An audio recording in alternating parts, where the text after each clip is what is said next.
সম্প্রতি পরীক্ষার খাতা মূল্যায়ন প্রক্রিয়ায় নজিরবিহীন কঠোরতা আরোপ করেছে মাধ্যমিক ও উচ্চ মাধ্যমিক শিক্ষা বোর্ড ঢাকা। নতুন এই নির্দেশনার মূল উদ্দেশ্য হল পাবলিক পরীক্ষার উত্তরপত্র মূল্যায়নে সর্বোচ্চ গোপনীয়তা নিশ্চিত করা।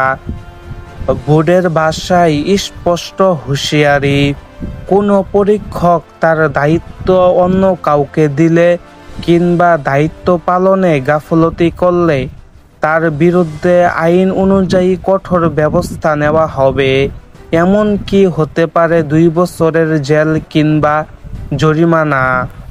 উল্লেখযোগ্য দিকগুলো হলো, পরীক্ষার উত্তরপত্র এখন বোর্ডের মতে একটি গোপনীয় ও পবিত্র দলিল।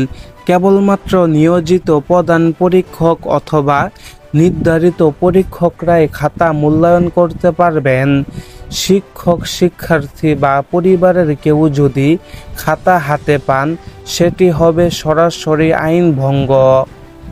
এই অপরাধ 1980 সালের পরীক্ষা পরিচালনা আইন এর আওতায় পড়ে।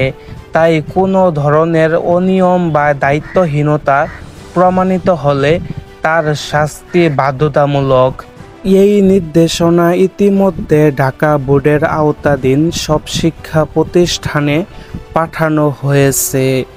আপনি যদি শিক্ষক বা পরীক্ষক হয়ে থাকেন তাহলে সাবধান থাকুন। এই নতুন নিয়ম অমান্য করলে পরিণতি হতে পারে ভয়াবহ।